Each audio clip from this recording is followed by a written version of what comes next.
move his arm out of position, to expose his back, to basically block him from putting that clothesline out to keep me from running around behind him to set my rear naked choke.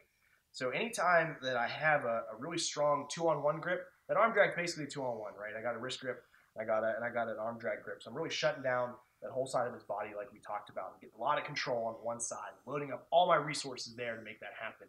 So when I'm attacking with a Kimura, for example, like we talked about in the armbar, that Kimura is a very strong grip. It's a very strong 2-on-1 grip. It gives me a lot of power, a lot of control, a lot of ability to manipulate my opponent. So if I get a Kimura, the Kimura is like the armbar in that if I have the Kimura, the back take is not too far away because I have so much control on that arm that I can get it out of the way and let me transition to his back. So really, we'll start with really basic Kimura entry here when I'm attacking Daryl from side control. So Daryl's in here. So normally he's playing a posture game. A lot of times he's hunting for this underhook. So if Daryl starts punching this underhook in, that's when we start looking for the Kimura. And that Kimura is going to give me a lot of opportunities for attack. Let's scoot this way a little bit, actually. Perfect. So when that underhook goes in, I'm really thinking about the Kimura because I can start digging up underneath this elbow.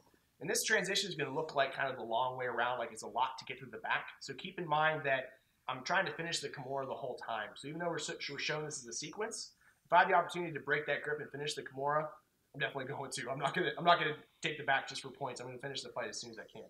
So I'm here. Daryl he starts punching this underhook in. Now in this position, if I let Daryl get that underhook really deep into my armpit, I'm in really bad shape.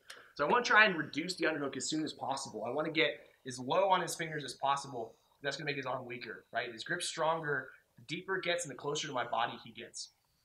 The closer to his body he gets me as well. So as soon as that underhook goes in, I'm going to start rotating away from it. So my head's going to go this way. So when I do that, I take this arm out from around his head, underneath his shoulder, nice and deep. If we're still low, I can pick this up and dig it underneath. You can grab a little fabric if you want. This hand's going to swim back and check the hip. Just as added assurance he doesn't put me in guard and keep him from following me a little bit. Now this is a key detail here. It's a big part of my game. It makes a big difference for me when I use this transition.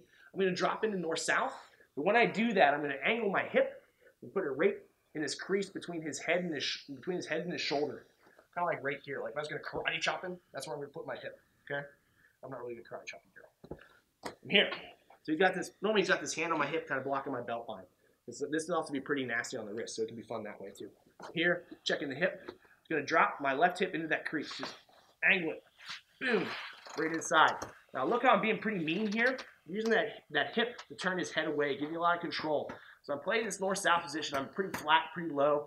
I got a lot of gravity, a lot of friction with the mat. I'm not here, where I'm kind of loading all my weight on my knees. Now Daryl has space to rotate under me. I'm going to get in here, use my ribs to keep his chin turned. I'm going to keep him from turning into me, gives me a lot of control. I have a lot of pressure here. So this is some little tips there. Now start going for this Kimura. Start digging up underneath this elbow. I'm just trying to get underneath of it. I'm trying to get right into this pocket where my hand kind of pops through. So that way I can start grabbing my own wrist. I can reach it. I'm going to get here. I'm going to turn my body and try and turn him on his side using this grip as kind of a fulcrum. I'm trying to get my chest on top of his shoulder. So I'm here. I'm going to turn this way and shuck. So I'm going to pop my hips and turn. Here. A lot of pressure down on the shoulder. A lot of control here. Kind of sitting on top of him like a table. Then grabbing this wrist. Coming in here. We'll talk about this grip from another angle in a second.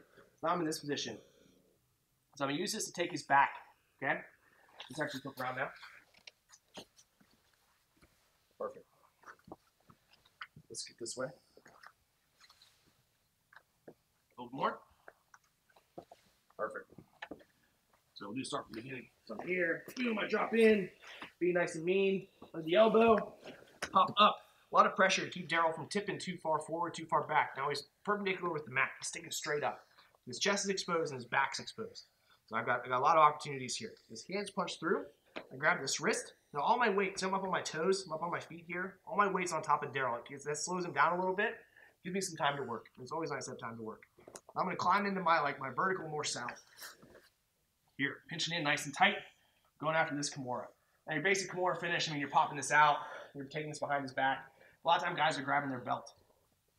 Yeah, they're keeping this grip nice and strong. It can be hard to break sometimes. Now if Daryl's elbow is kind of pointing to the ceiling, I'm going to think about going armbar from there. I'm going to turn and attack that. Normally, most high-level guys are really pinching that elbow down, trying to keep that elbow from getting weak, because they know as soon as that elbow gets away from their body, they start losing a lot of their power. They're staying here. Now, when that happens, I'm just going to grab the skirt of the gi here, feed it through, and grab it. So I'm just going, open this up, feed it, and grab here. Nice quick little grip. This is no gi, I'll just stay on the wrist. I'll just grab the wrist like this, and that's fine. But in the gi, I'm definitely gonna use this tool. So now I got this grabbed. Just step back and kind of do like a weird little dance where I move my arm and my leg at the same time. And I'm like, that's what I'm doing here. Step back, go underneath, up underneath of his head. Now this is important. See how Daryl's turned away a little bit? I want to flatten him back out. So I'm going to go here, circle behind him, and grab his wrist this way. Now I'm sitting here behind Daryl. I got my chin on his shoulder. Kind of like we're watching a movie or something together, right? Like we're having a good bro date. I'm here. His head's kind of resting on my shoulder like a pillow. Now I can drive into him, sit him up, and set my hook. So I'm setting the hook on the same side as the overhook because of the choke stuff we talked about before. Then I could roll him coming down. Let's talk about this position one more time. So I'm here. So I'm in this position. I get him flat, because that way I get his chin kind of driving into his chest here. So that way I can use my legs to sit him up, and his body's going to sit up naturally because it's going to protect his neck. This is very easy movement for me to do. Just climb straight forward. If Daryl's angled at all, if he's kind of on his side, it's going to be a lot more muscle to sit him up. I want to get him flat, so he's going like this, and sits right up. That opportunity comes up from the Kimura a lot. You just step back, hook the head, and you're in pretty good shape. If you play with these details, it'll be pretty effective for you.